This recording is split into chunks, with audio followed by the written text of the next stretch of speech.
Hi, my name is Rita Anwiri-Chinda. I'm a legal practitioner with specialty in intellectual property, information technology, and arbitration. And with that, I welcome you to IP Series COVID-19 edition. On today's episode, we will be featuring 4 Nigerian cases. However, this will be divided into 2 episodes. So it's going to be episode 3A and episode 3B. The terminologies you will hear me talk about today will be copyright infringement, logos, broadcasting rights, how to commence a copyright infringement suit, why you need a lawyer, exploring alternative dispute resolution mechanism, in resolving your IP dispute. But before I go into all of that, I have an IP news. I have a IP news basically. So if you're a fan of Billie Eilish, the girl who sang "Bad I'm a Bang," yeah. So she recently registered her name, trademarked her name in class 41 for entertainment services in the nature of development, creation, production, distribution, and post-production of music, sound recording, and video recording. Entertainment services in the nature of live musical performances. Entertainment services in the nature of production of musical, sound recording, and video recording. Live music concerts. Entertainment services in the nature of presenting live musical performances. So this is great news, and I think the Nigerian, artists in the entertainment industry should also take a cue from this. A couple of years, I think last year we had the whole Kiss KISS Daniel issue, and then the Kiss KIZZ Daniel issue on his name. So I think artists should be proactive. You basically need to be proactive when it comes to your intellectual property. Everything you own can be commercialized from your name to your stage name, and you can also go into merchandising, you can license, and any royalties in perpetuity. And the copyright law also, gives you legal backing, whereby for the duration of when you are alive and 70 years after you're dead, your heirs, your generation can benefit from your IP. The likes of Whitney Houston, Marvin Gaye. I think Marvin Gaye's family is one of the most proactive family who they do so much to make sure that their father's legacy doesn't go in vain. You also have in Nigeria here the fella family. They're also doing a nice job, so you can learn from that. So that's that for my IP news. Once in a while I'm going to throw in any recent development that could help creatives and innovators. So today it's all about Billie Eilish, but now we have to go to our main guest and feature. So I always have a backstory for all my IP series, and I always have a theme for it. So 2 themes for today. First off is what to do when your copyright is infringed. What do you do when your copyright is infringed? How do you commence a copyright infringement suit? And then the second one I tagged it the battle of the logo, and when I get there, you guys will basically understand why I did that. But that revolves around trademark as an IP, and also a case that was really popular. I don't know if they've gone to court or what happened, but it was really viral, especially on Twitter. I know how Twitter can be crazy at some point. So our first case study is a 10-year dispute, so since 2010 the parties have been in court. Now this case is between Christian Ogodo against Airtel, formerly known as Zain Nigerian Limited, and the Nigerian University Commission. Now, I tagged it how to commence a copyright suit. What do you do when your copyright is infringed? First off, first thing first, before I go into the brief summary of the case. First thing first, when your IP has been infringed, please always make sure that you brief an intellectual property lawyer or an entertainment lawyer, but someone who's, an expert or has good knowledge around your case study, especially if it's IP related. Secondly, you brief your lawyer and, direct him to draw up a cease and desist letter. That basically puts the infringer on notice that you are aware of what he has done and you're asking him to stop what he's doing or stop using your work without your permission and do the needful. When the person doesn't listen or whatever his response is, you can opt to settle out of court, which is where the alternative dispute resolution mechanism comes into place. You can opt to negotiate or mediate or arbitrate or conciliate. However, where that doesn't work, if the infringer is not ready to settle out of court, then you can, also brief your lawyer and pay him. Yes, very important. And pay him to institute, commence a suit at the Federal High Court. File a suit for you at the Federal High Court for infringement. So we're going to just go basically through this. And we're talking of infringements, remedies, types of damages.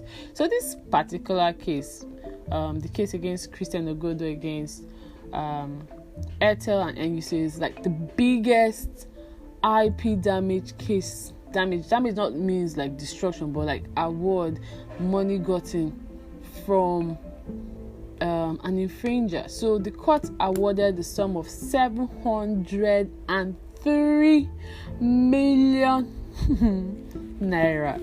I wish this was in dollars, but yeah. But I mean, that's a good one and a good precedent to actually set out there, because when I was doing my research, I found out that the lawyers representing actually asked for 500,000 for damages and 200 million for something else. I'll cross-check that and just say that towards the end of the podcast. But I mean, that's a good start. For me, that is really a good start and a good precedent to set. So if you're an IP owner, don't be scared. If someone infringes on your work, don't panic. No one should tell you or try to discourage you by saying, you're going to spend a lot of years in court without getting good judgment, blah blah blah blah blah. That doesn't work. This case is 10 years old. I think last year there was a case I came across that was like 23 or 33 years old in court, and that was like a foreign case. So it doesn't matter how long it takes you to get justice. Just do the needs. It's your right. It's your IP. It's your work. It's your blood and sweat. Go for it. Take a bite. Big one. Don't be scared. Okay, so we always say the court is not a Father Christmas that he will give you what you didn't ask for. So you have to ask for something so the court can give you something in return. You have to also, prove to the court why they should actually give you the money that you're requesting for. So in this case, Mr. Christian Ogodo, he created a quiz program titled University Challenge. And then presented it to NUC and Airtel, that's the Nigerian University Commission. And all of a sudden,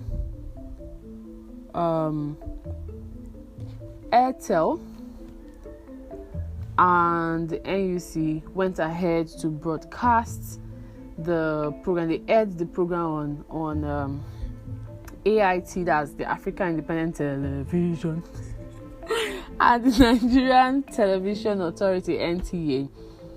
And the defense they came up with was that Mr. Ogodo's work was not original and that it was similar to another program called the British University Challenge. And my Lord Justice Iyang Egwo of the Federal High Court ruled that the defendant did not understand the plaintiff case. And I agree with my lord that the defendants did not understand the concept of what a copyright infringement entails, of their actions. Like, basically they didn't appreciate the work that the man had actually done. and they contravened section 2 sub A of the Copyright Act, which talks about copyright by virtue of nationality. So if you're a Nigerian, you're a citizen and you're domiciled in Nigeria, copyright, your work is eligible for copyright protection in Nigeria.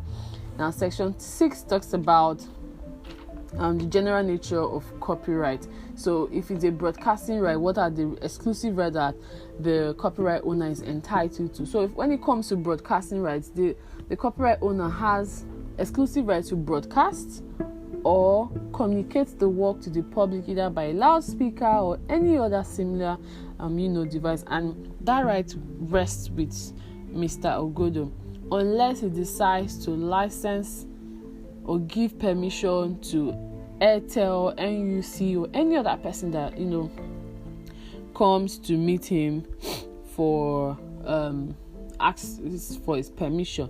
Now, section 8 also talks about the nature or the exclusive rights of copyright in a broadcast, which are as follows. The copyright owner has the right to record and rebroadcast all or substantial part of the work, to communicate it to the public, already listed that earlier, distribute to the public for commercial purpose. So commercial purpose will entail, you making money out of it by way of, either you're renting it or you're leasing it or you're hiring it or you're loaning or any other similar agreement. He also said that the copyright in a television broadcast will include the right to control the taking of still photographs from that broadcast. So you see, there are a lot of my first podcast talked about rights of copyright owners, and I wish, or I hope, a lot of you have listened to it so you understand that as a copyright owner you have so many rights that if you're ignorant of it, someone else can take advantage of it and disregard all your efforts that you put into the work. So, like I've always stated, when it comes to intellectual property, consent, permission, authorization is very important. It's key. IP generally is territorial in nature, which is what section 2 was talking about, where it said copyright in a work.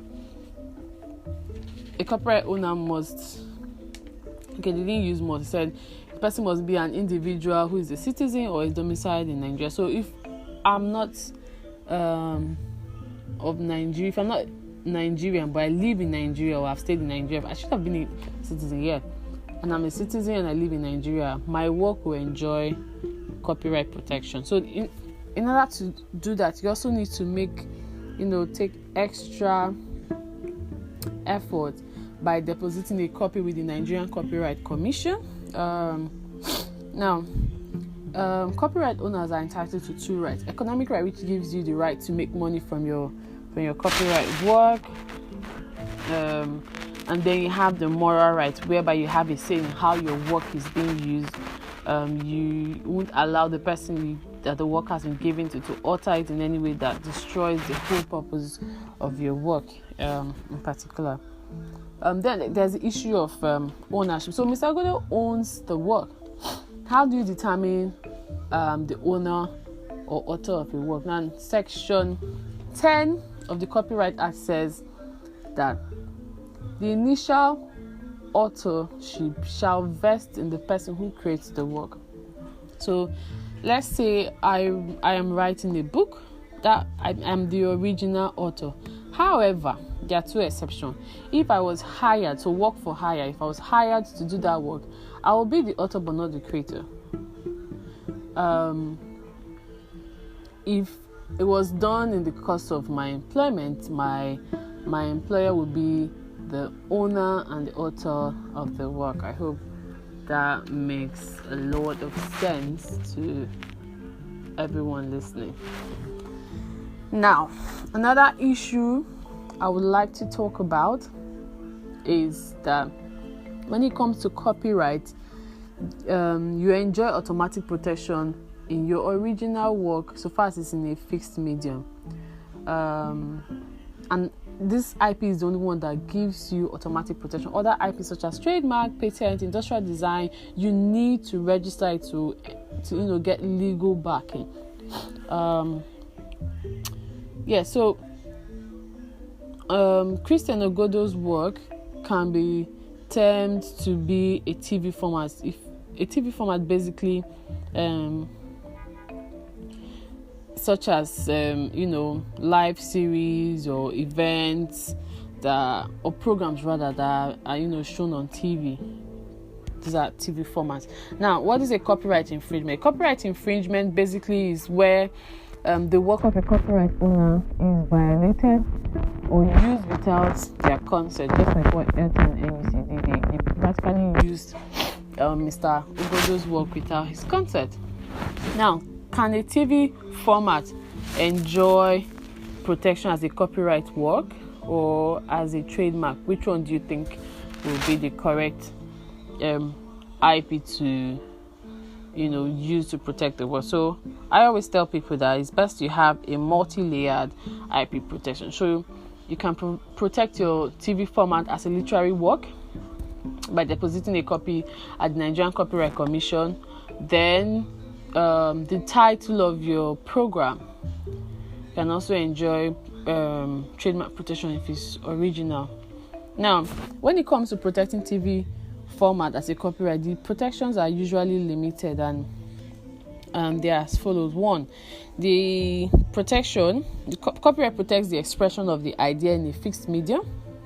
Then you have what is called the scene or faire, that is, scenes to be made. Now, this doctrine provides that no one creator may have the sole right to utilize these kinds of generic series in their shows. Then you have the merger doctrine, which provides that some ideas may only be expressed in limited ways.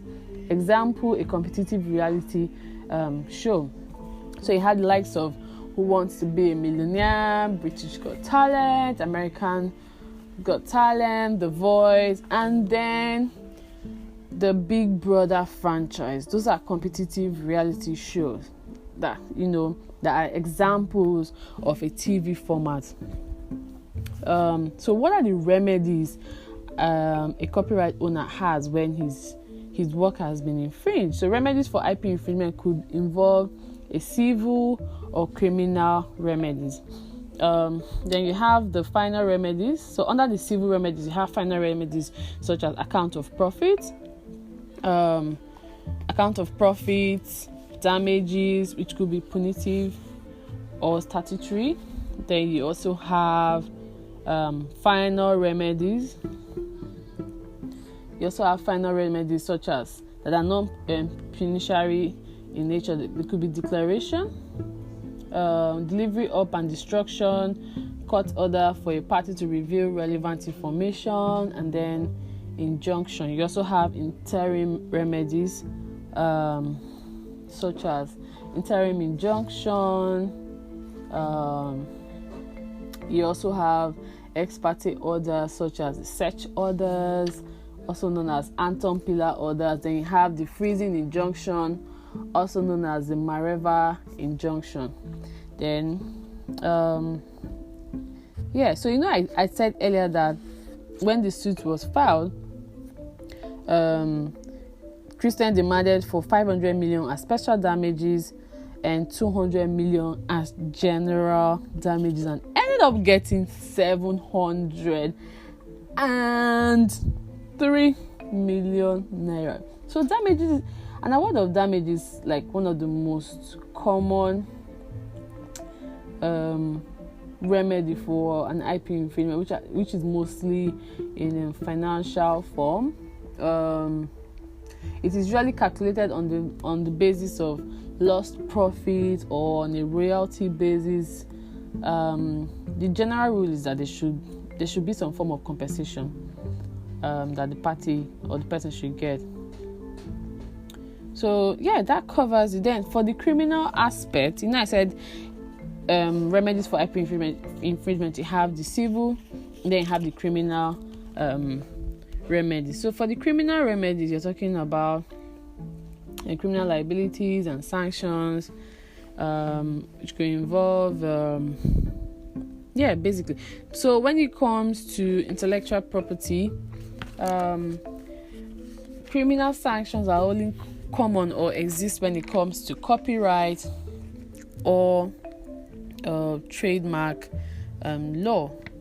Basically. So also you can look up to section 15 of the Copyright Act, which lists the types of infringement when it comes to copyright, which includes, I'll just list like two.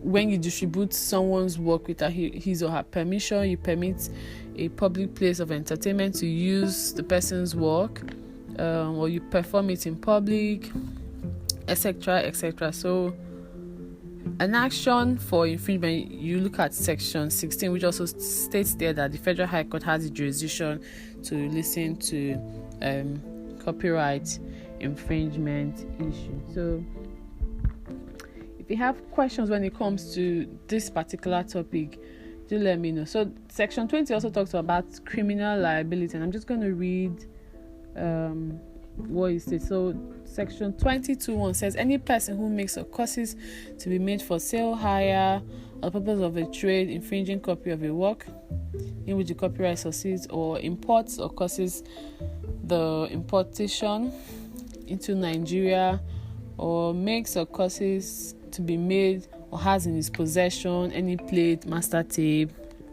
machine, etc., etc., shall be liable on conviction to a fine of an amount not exceeding 1,000 naira for every copy dealt with in contravention of this section.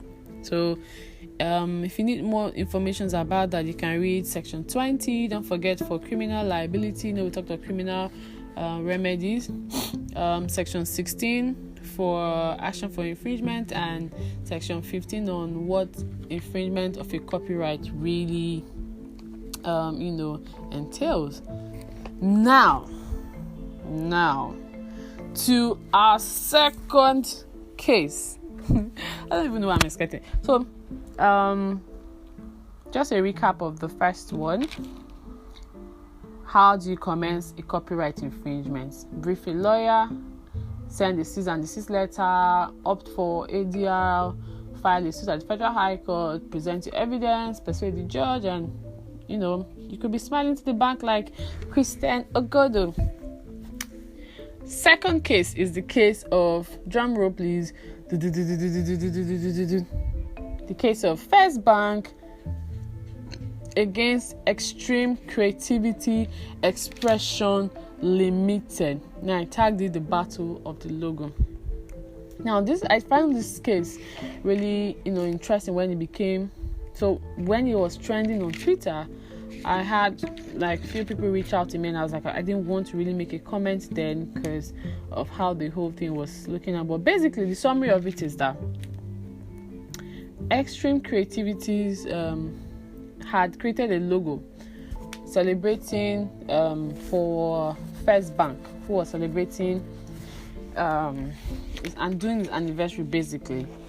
And after doing the presentation, just like Christian, they went ahead to use the logo and the design which he had made without even acknowledging him.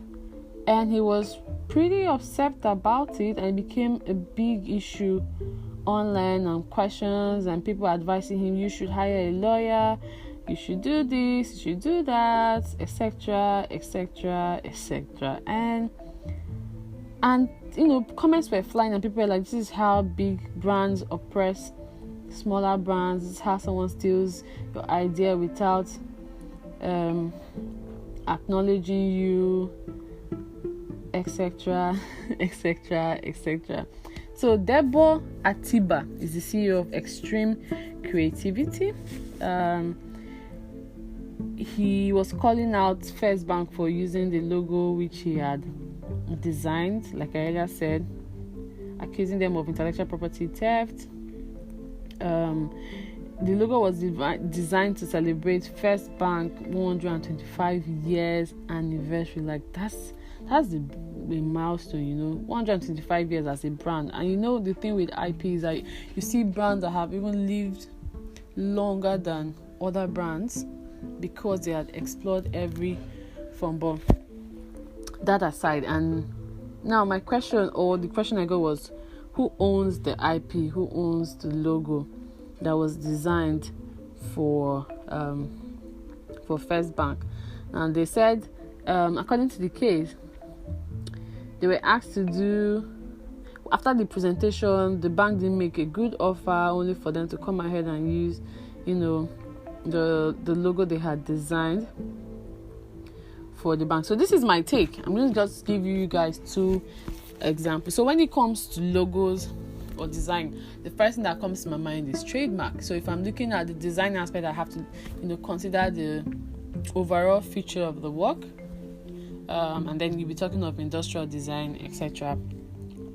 But that aside, so when you say logo design, first thing, like I said, comes to my mind is trademark. So trademark basically, is anything that you can use to differentiate your brand from another brand, so there's no confusion. Now, what happens where someone does a freelance design for a brand and decides to pitch the idea to the brand, and the brand doesn't listen to them? Who do you think owns the IP? Do you think First Bank in this case is the owner of the logo, or Mr. Debo Atiba, who is the CEO of Extreme Creativity, is the owner of the work? So, like I said, I have two stories to tell. So the first story is about the lady who created the Nike logo. This one, in this particular case now, her name is Caroline Davidson. She was, contracted to actually do this and was paid $35 in 1971. Now Nike is what, or has been valued to be $34.8 billion. Now, I'm not going to let me just ask you, do you think that after being paid initially for that work, do you think she should have a share in the company's brand now that it has grown to be really big? Yes or no? Just let me know. However, she was rewarded 10 years after this. She was rewarded 10 years after she was asked to design that logo in 1971. So in 1981, she was given 500 shares of the stock, that's Nike stock, and that's how she was, compensated at the end. So you can say for this brand now, even though she did not pitch to them, her efforts were really appreciated, because the swoosh logo that Nike uses on all its products, it was her effort. But that's another issue when it comes to issue of authorship and ownership. In this case, she can't come and claim now that she owns the mark, because she was actually paid for it and rewarded. Now I have another one. The iconic smiley face was created by the late Harvey Rosball. He earned only $45 and never received any compensation for his copyright in the smiley, and he never applied for any trademark. So what from the case between First Bank and Debo Atiba now, what do you think creatives or designers can learn from this? For me, I would say before you go ahead to showcase your work, always have a bargaining power, something that you can rely on. So there's talk of always making investors, or making the person you're going to pitch to sign a non-disclosure agreement and stuff like that. But we know how it is here in Nigeria, that no one respects, or it's difficult, or people rarely respect the terms of agreement, more or less when you're the one coming to pitch to them. So they're a bit skeptical about what you really want to do, and if you're even a serious human being. So this is my own take and my opinion. If you have the money, if if you have the money, try as much as you can to register whatever it is you want to go and pitch with someone else. Or before you do that, if it's something that you feel is going to be beneficial to the other party, make them an offer. Give them a reason why they should actually key into your work. Don't tell them everything. Just withhold certain things for yourself. Now, if you've watched the movie, Tyler Perry movie Acrimony, you can take a cue from Link Brent's character, the guy who played Robert, that was married to Taraji. For years he was trying to get a particular company, key into his work, look into his work, etc., until he got that break. He didn't sell off when the company eventually, gave him a chance to come and do his presidential. He pitched to them and he told them, this is what I want. I'm going to license to you guys, I'm not going to sell. And that, another way an IP owner can actually make money from, their creations or innovations. So, if I were to be Mr. Deba, I would have registered the logo for myself, or I would have asked the bank to, give me something worth my money. I think registering is just the best option. That's for me anyway. So be proactive as an IP owner. Always have a bargaining power. Register your IP and commercialize it. NDAs, that non-disclosure agreement and non-compete agreement, is very essential, especially if you're sure that the person is going to, key or buy or sign or go into a partnership with you. And with that, I think we're done for today.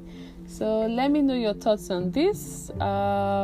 See you next time on episode 3B, and that's another interesting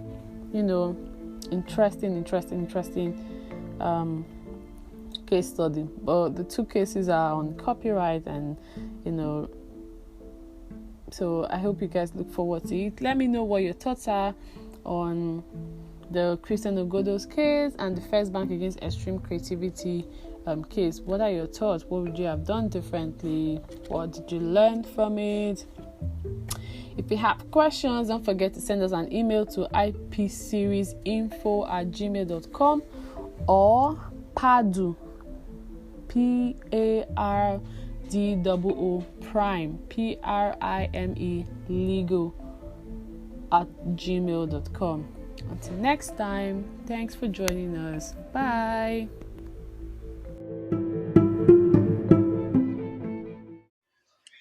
Hi, I just want to say thank you for this session. It was wonderful. I learned a lot about how to commence such proceedings.